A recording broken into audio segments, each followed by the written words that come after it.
Hey, real quick, before we dive into today's episode, if you've been feeling like your brand needs a little love, but you're not quite sure where to start, I have just the tool you need.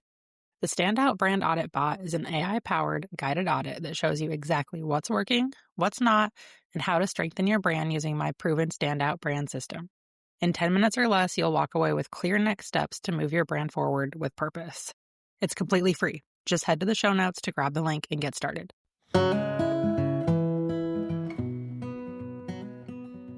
Does your stomach turn and you start to sweat a little when it's time to talk about money in your business? When you have to do your bookkeeping, when tax time rolls around, even when it's time to tell a prospective client the price of your services on a sales call? If so, this episode is for you. Melissa Mittelstaedt is a financial consultant for conscious entrepreneurs, and she is on a mission to get women feeling so comfortable with money that we talk about it easily, work with it effortlessly, and are open to receiving it without question. I think this is a conversation that is so needed in the online business space. And I am so excited for you to listen to Melissa and I talk through where our money mindset comes from, how we can start to shift it, and some of the important money metrics that we need to be paying attention to in our business as online entrepreneurs. If money is something that you tend to avoid talking and thinking about, then this episode is going to be really, really great for you.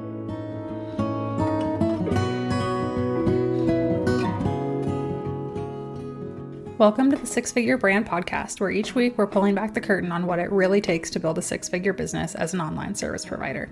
I'm your host, Morgan. I'm a branding expert, online agency owner, mom of two, and military spouse, and I'm obsessed with helping entrepreneurs like you understand the ins and outs of branding so that you can use it to grow your business without sacrificing your sanity. Whether you're just starting out or focused on scaling, we're diving into everything you need to build a profitable and sustainable online business. Let's get to it. Welcome back to another episode of the Six Figure Brand Podcast. I'm so excited to have Melissa here. She's a financial consultant for conscious entrepreneurs, and she is on a mission to get women feeling so comfortable with money that we talk about it easily, work with it effortlessly, and are open to receiving it without question. That last part's the big key here. Melissa, we're so excited to have you. Go ahead and introduce yourself to our audience and tell us a little bit about what you do and how you got into online business. Yeah, thank you so much for inviting me here. Anytime I get the opportunity to chat money, I'm going to say yes to that. So I came into the financial consulting world like a lot of people came into their online businesses via COVID timeframe. I have run a small business for the last 17 years, but 12 of that was as a private practitioner sign language interpreter. And when everything via COVID kind of came to a close, I was left asking myself, like everybody else, like, what am I good at? What do people reach out to me for? What questions are people naturally asking me? And the resounding answer there was money. I was always the one helping people with invoices or being the treasurer on the boards or just looking at spending plans. I myself had gone through a pretty severe personal finance journey when I got out of college and realized that life could not be forged on credit card debt alone. It took me about 3 years to bail myself out of about $50,000 worth of debt. And prior to that time, I knew absolutely nothing about money. So fast forward, having the small business experience, having my own personal finance experience, being able to do financial consulting in both the business and personal realm just became the natural fit. Yeah, I love that. I love a good pivot, but not pivot. Like you said, you were doing ASL and then now you're the money girl.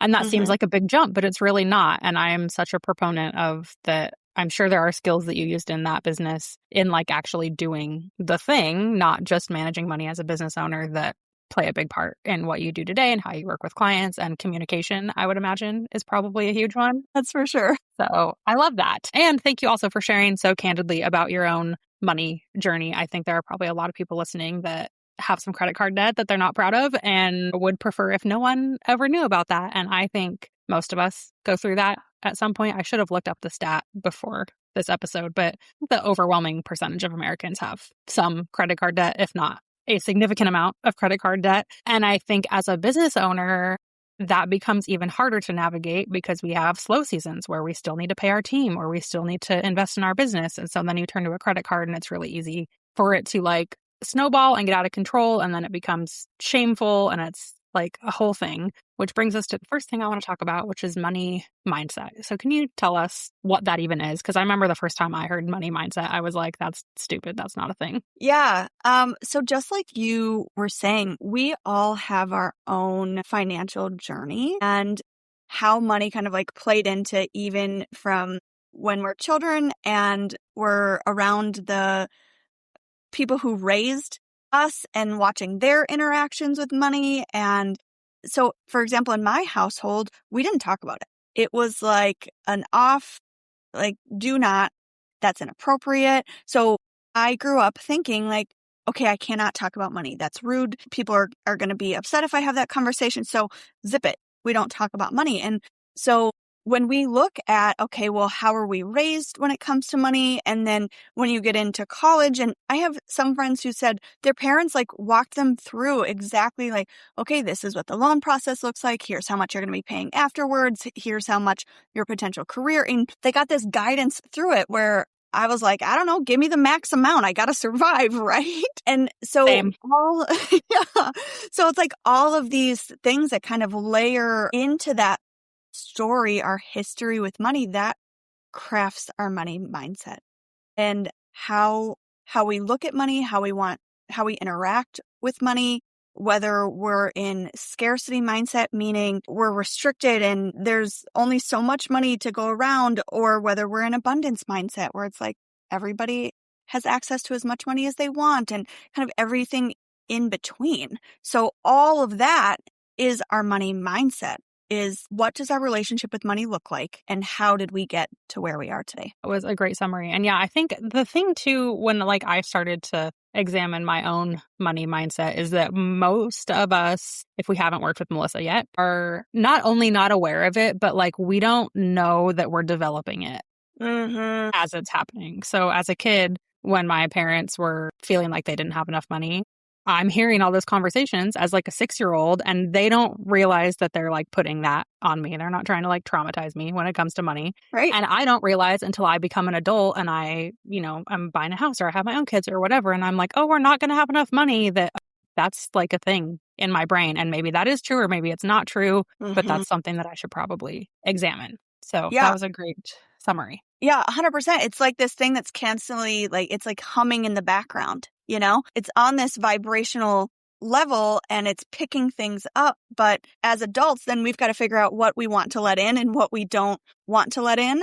I remember, and hopefully we'll kind of get to be able to talk through some of my favorite money books, but one of them is The Soul of Money by Lynn Twist. It just did an incredible job of kind of like talking through the origin of money and how our mindset is kind of like we're steeped in scarcity, being in a capitalist society and all of those things. So then that prompted me to read another book called Get Rich, Lucky Bitch by Denise Duffield Thomas. And she had one of her exercises was like, get into a meditative space and write down all of your memories that have an emotional connection to money. Good, bad, shame, regret, happiness, didn't matter. But like write down the emotions connected to money. And so I was spilling out, the first time I did it, I got a couple.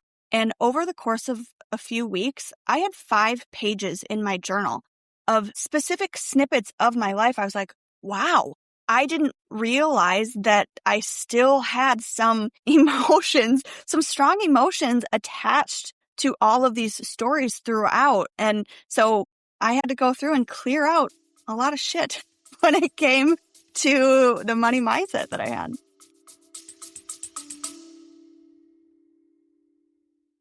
Is your brand feeling a little off?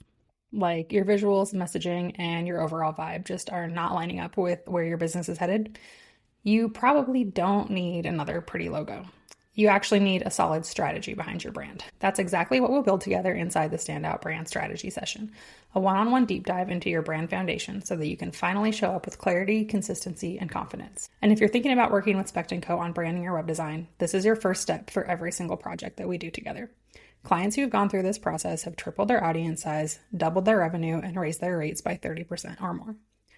Use the link in the show notes to book your session, and don't forget to enter code SFBPOD at checkout to save $100. Yeah. And I'm sure everyone, whenever you just said that, had something that popped up for them. I did immediately. The exact moment I'm thinking of, I was in maybe second grade. It was a long, long, long time ago. And still I'm like, oh, yep, I remember that. And I remember feeling like there was not enough money and how terrible that felt. And I don't want to go back there. So I'm sure everyone listening had their own version of that. I remember too, the first time that I realized that not everybody thought about money the way that I did. I cannot remember who it was, but I remember someone saying to me, money's not really a thought in my mind. If I want something, I go get it and I know that I'll make more and it's whatever. And my jaw hit the floor. I was like, how? I don't understand. Yeah. And maybe that's too far to the other extreme, but I just really feel like this is not something that we talk candidly enough about. So how can we start to flip the script a little bit when it comes to our money mindset? If you're like me and you're like, oh, I remember being 7 years old and my parents didn't have enough money to take me and my friend to the movies and that sucked. How do we, for one, not pass that on to our own family and our kids, but also start to feel not so stressed out or have such crunchy feelings around money? Yeah, there's a couple places that I like to start. One of them being that journaling. And I want to preface this with a little bit of a trigger warning. I was working with one client of mine and we were about to go down this and she could feel in her body. She's like, that's too much. And so for her, it was connected to financial trauma. And so then that was like, okay, great. A financial therapist is going to be able to walk you through that. So if you get to a space where you're like, okay, I want to let some of these memories out and it gets to be too overwhelming, then pause, don't force yourself to go down that road, and a financial therapist can help walk you through that. But if you're open and able and feeling willing to do that, setting some time aside to get that memory that you had, and in your face, I could see it in your face, right when that memory came up, the forgiveness connected to it. That's the important part, because oftentimes when we think about forgiveness, we think, oh, well, we're forgiving somebody or we're letting them off the hook, but that's not the case. The forgiveness is for you to be able to release that. So when I talk about it, I talk about being able to see who's there, who's in that picture with you, not just you, but who's surrounding you, who's in that moment, and then getting it down on paper and then going through. And if you have a forgiveness ritual, if you don't, the one in the book, the phrase was, I forgive you. Thank you. I'm sorry. I love you. It was those four phrases together. It comes from a Hawaiian phrase that I cannot pronounce, unfortunately. Just allowing that to kind of be released and revisit it as often as you need to where then that memory comes and it's not so steep and heavy. Okay, that's part of my financial past, but it doesn't define my financial. And then the other thing that I really like to do, and you even said the exact word, flipping the script, is I like to find those certain messages. So for me, one of the strong messages that I had to flip was rich people are greedy. And in my mind, I'm thinking, and listen, we've got plenty of examples of that, especially today. We've got plenty of examples where you're like, oh, that person is clearly just in servitude to money and they don't care who or what they destroy on their path to it. However, greedy people are assholes with or without money. If you are not an asshole, money will not make you one. Money is an amplifier of who you are as a human. And so really trying to find those things that are yeah, right. It's not that rich people are greedy. It's that greedy people are greedy. And I want to be rich, and I know that what I do with my money is going to have a positive impact on the world. So it's just finding those certain things where you're like, wait, why do I think that? And rewriting that exact script and letting your brain rewire. Or the phrase oh, things are so expensive. I mean, that comes out of our mouth for everything. It could be eggs. It could be shoes. It could be a book, whatever. Oh, that's so expensive. Well, often expensive has a negative connotation. So what about just saying that's just not something I'm willing to purchase right now, or that's not something that's meant for me right now, or something along those lines. But instead of just automatically, oh, it's expensive, are there different ways that we can approach money with softness instead of just kind of drawing a line in the sand? I had a business coach once who said that whenever you say, I don't have the time for whatever. Like, mind you, this was before I had kids. Now I legitimately don't have the time for most of the things I want to do. But at that time, she was like, replace that with it's not a priority right now. And tell me if that feels true or not. And if it does, then like fine. And if not, then maybe not having time is an excuse. And I feel like we can do the same thing with money. Like, is it that it's really too expensive, or is it just not that important to you today? And maybe someday it will be. And I think as I am trying to be very intentional with the way that I like talk to and around my kids about money, I try really hard not to be like, oh, that's too expensive, or we don't have the money for that, or whatever, and say, we just don't need that right now. Or, today's not the day, or we'll do it another time, or it's not a priority right now. And that has been an interesting mindset shift for me. But something that I wanted to ask you about, you said, if you're an asshole without money, you're going to be an asshole with money. And I agree wholeheartedly. And I could think of so many examples in my life of like things that I or family members or whatever have told myself about people with money. Like, oh, they must be in a ton of credit card debt, or they must be house poor, or whatever. Instead of like, why can't we just say, wow, good for them? What a great example of how well somebody could do. I hope I could be there one day too. Yes. But can we talk about how you feel about the money can't buy you happiness line? Because I have some strong thoughts about that, and I want to know what yours are. Okay. So I believe that money can buy you happiness, and not in a cheesy way, but in the way of, we know what it takes. Like, money is a powerful thing here in the United States. And we know that if you have more money to go to the doctor that's going to get you the best care, then that can buy happiness. We know that if you've got money to take your kiddos to a birthday party or to that movie theater, that can buy happiness. We know that if you've got the funds to purchase clothes that feel good on your body versus just having to pick whatever rent, like that can buy happiness. And so I think that phrase, like money can't buy happiness, like I understand the sentiment, because happiness doesn't come from external things, right? We've got to find joy within ourselves. So I understand the sentiment, but just leaving it at that really then just creates a limiting belief, or it makes people feel weird about money, where that's not the whole story.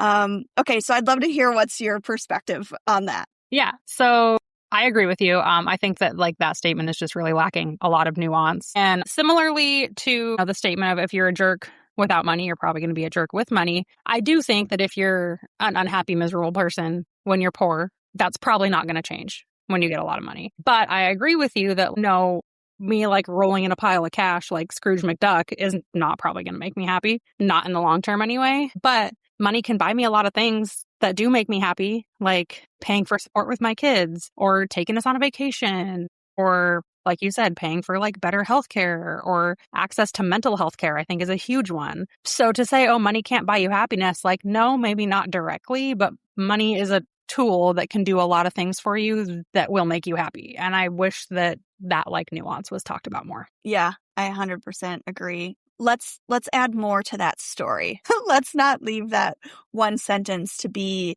the end all be all. Yeah, exactly. So tangibly, where can somebody start if they're ready to start taking some steps towards paying attention to and working on their money mindset? I know you said you had a couple of books that you love to recommend. Walk us through some first steps that we can take. Yeah. So if you're like, okay, I'm brand new to this, the first thing I recommend is doing a very, very basic, I call it a money journal. And it would literally be like, okay, I'm going to pay my cell phone bill, and I get like a weird about doing that. Okay. So even like a smiley face, like a happy face or a sad face, like what happened in that moment. And if you're willing to like document a thought about that, you can document a thought about that. Like in those moments where you get that like weird feeling, or you're really excited about something, write those down. Because then you can take a look back and be like, okay, so it's not like, oh, I hate money and it's the worst thing and I have to overcome that. Maybe it's just I don't love opening my bank account, or I don't love spending more than X amount on something, it's like, then you can kind of find where it is, where you can start to pinpoint, what things you want to start looking at versus thinking like, oh, I'm just bad with money. I don't have anywhere to start. Like this gives you a place to start. So that would be like my number one. If you're like, okay, I'm ready to start dipping my toes. And then of course the books, I'll say it again, The Soul of Money by Lynn Twist, Get Rich, Lucky Bitch by Denise Duffield Thomas. And that's a little more out there. Like, so if you're kind of like, I don't know if I want out there, then maybe hang tight on that one. I love We Should All Be Millionaires by Rachel Rogers. It's an incredible book. She does a lot of really like tangible steps, how to really create that millionaire mindset. And then my absolute favorite, which is a little bit more of an abstract book, is called The Having.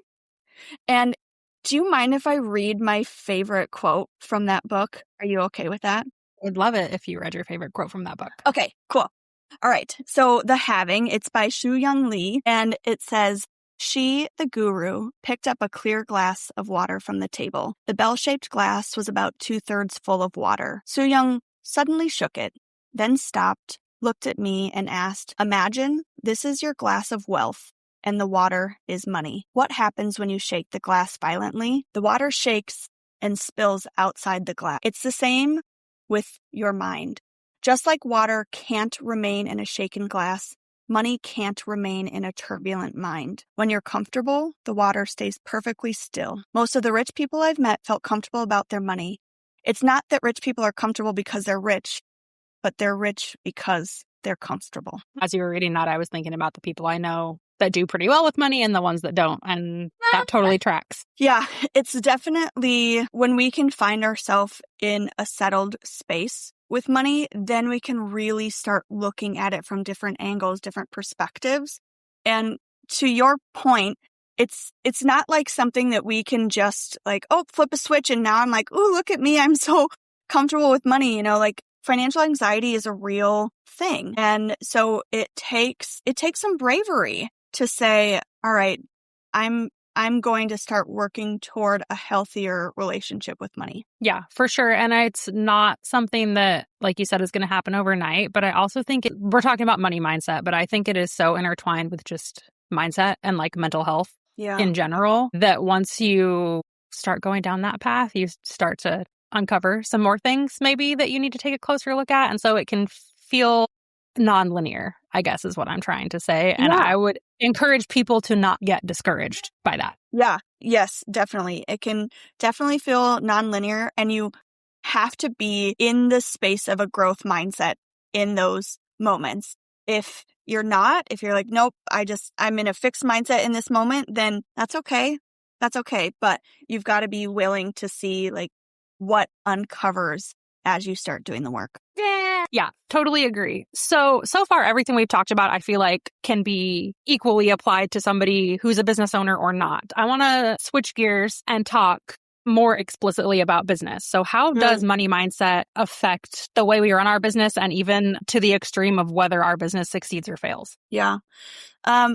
First and foremost, the willingness to look at your money and your business, right? Like the stats for the number of businesses that don't make it due to cash flow are staggering. So the willingness to look at your money, to understand your money, like that is another piece to that is, I'm sure you've heard the phrase charge your worth, and that phrase has kind of made its rounds, and I'm ready for that phrase to be done with completely.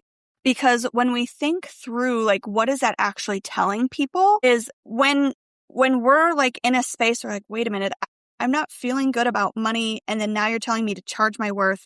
And that has historically led to undercharging for things. And when you undercharge for things, then it's harder to create a sustainable business.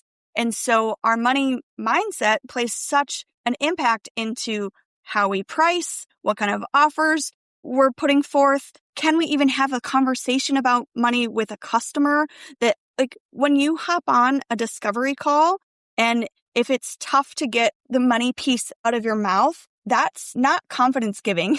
to your customer, right? Like your customer needs to be able to see that like you stand behind the prices and what you're offering and all of that. So money mindset plays a big, big role into how we shape what we put out into the world. Yeah, I similarly hate the charge your worth trope, I guess, for the exact same reason. Like I'm worth $5 million, but I can't charge that for my design services. Like that's completely unrealistic. And I think something that has been a journey for me and is so important as a business owner is to really be able to like look at and talk about money objectively, especially when it comes to making decisions in your business. Like first and foremost, how are you going to price yourself? Like you need to be able to say, okay, it costs me this much to deliver this service. I need to make this amount of profit. Here's kind of what other people are in my industry are charging and land on a price that way and not just say, oh, well, I'm worth $4,000 for a website design. Like that doesn't make any sense or mean anything. And that's how we get pricing that's all over the board. And then you get clients coming to you saying, oh, well, so-and-so only charges half of that. And then you can't really justify your prices. And it just creates a lot of friction, I feel like. But also when it comes to where to invest in our business, I transparently have spent a lot of money on programs and courses and templates and whatever, because I'm like, oh, this thing is going to solve my problem. And I never took the time to look at it from like an ROI standpoint of, okay, if I spend $1,000 on this course, what am I going to get out of it? And once I started doing that, one, I started spending a lot less money, but two, I started making more money from the places that I did invest. And I think especially when we're a newer business owner, it's easy to just want to invest in all the things because it's a business write-off, and switching that to be like, okay, I need to think of this from a financial perspective and like kind of take my feelings out of it is a really hard, but also really important thing for us to do. Yeah, that's the whole cash flow piece of it, is to like really kind of look at this decision today has an impact down the road for me. And so if you only know your money in the moment, or maybe don't know your money at all, if you only know that but aren't looking down the road, then that makes those decisions an impulse decision versus an informed decision as to how it's going to be impacting your money in the months to come. Yeah. Yep, exactly. And now I tell myself, like, if I'm just feeling an itch to spend money, like, take a trip to Starbucks or Target or something. Like, that will be cheaper than buying something for my business that I'm never going to use or that is going to waste a bunch of my time. Because that's the other thing. How many clients do you have that spend all this money on like courses or programs or whatever that they don't really need, but then they're sinking a ton of time into them also and not getting a return? I think money and time are so closely intertwined in that way. So true. Time is money. That phrase will not go out of style. I think another piece to that too is that phrase, you've got to spend money to make money. And I'm not opposed to that phrase, but I think it also is a little dismissive. To spend our money in a way that's smart for us and our business to make money, yes. But to just use that phrase, well, you got to spend money to make money, that just kind of gives permission to spend on whatever versus like really looking at like what's going to be beneficial for me and my business in this moment. Yeah, that one for me, I feel like is not quite wrong, but it's not quite right either. So for example, something that I feel like you do have to spend money to make money is, for example, you probably need to pay for an invoicing software. Yeah, 100%. It's not just like what we were talking about earlier about money can't buy happiness, right? Like there's just so much more to the story. Same thing with you've got to spend money to make money. And there are, as you're saying, there are certainly places where it's like, yep, these fundamentals, these foundations like have to be put in place. Yes, but adding more nuance to that story is definitely an important part of being a business owner. So to kind of continue us down this path, if we're a business owner and we're like, oh, I've just been kind of flying by the seat of my pants when it comes to money, and then like crossing my fingers when it comes to tax time at the end of the year, for example, what are some financial metrics that we should be paying attention to in our business? Yeah. So the like absolute top numbers to be paying attention to, your revenue. And that's everything the business brings in, your expense total, and then looking at your profit. Revenue and profit are not the same thing. I'm going to say that one more time. Revenue and profit are not the same thing. Understanding like, okay, so what's left in the business after expenses, and then taxes, how much have to go there, and then how much am I paying myself? So those 5 numbers are like the top key numbers for any business owner. Really say, all right, if I'm just going to know 5 things financially in my business, like those are the 5 numbers to be paying attention to, and having a place where you document that. Obviously, as you get into tax time, it's like you've got to really have your transactions categorized. And so finding a system, and I don't care if that system is a Google Doc or I don't care if it's QuickBooks. I don't care what that system is, but finding a system that makes sense to you and takes tax time from an utter scramble to something easy. We want that in place. We want that system in place for you. I actually just did my taxes on Sunday and I set a timer. And for my business and personal taxes, I was able to, from start to opening my tax professionals like organizer to hitting submit, it took me a total of 2 hours and 10 minutes to like, boom, get it out the door. And that is, due to the systems that I have in place. Yeah, that's not bad. And you also didn't wait until like the day before the tax deadline to do it. I think that's another thing too of like, we avoid paying attention to these things because it's like heavy mentally. Like we're like, oh, I don't want to think about that, or it's going to take me time to go find it and fill out my little spreadsheet or whatever. And so we delay, and then it just snowballs. So I'm a big proponent of just like ripping off the Band-Aid when it comes to that stuff. I don't want to do it either, but future Morgan will thank me. Oh, 100%. Future Morgan is saying, phew, thank you. Thank you for having the forethought to not leave me scrambling. Yeah. Awesome. So tell us, Melissa, if someone's sitting here thinking, oh, I don't know any of the numbers in my business and maybe my money mindset is not so good and this is something I can work on, how can we hire you to help us with that? Yes, thank you for asking that. So I offer one-to-one done with you financial consulting, and I'm in shorter term, like 3 to 6 month packages to get completely financially organized, to understand your financial ecosystem. And all of my information can be found on my website, melissamitt.com/links, LINKS, links. And being able to like walk alongside someone as they take this huge like exhale of relief when it comes to their money is one of my favorite things to watch happen. And I would imagine that you see a good bit of business growth for them as a result of that. I know sometimes, especially if this is such like, I don't know, not an oxymoron, but I'm sure something people are struggling with of I already have a poor money mindset. And so it's hard for me to want to invest money into solving that problem. You know? Yeah, that's true. And one thing I always say is like, we cannot butt up against someone else's money mindset.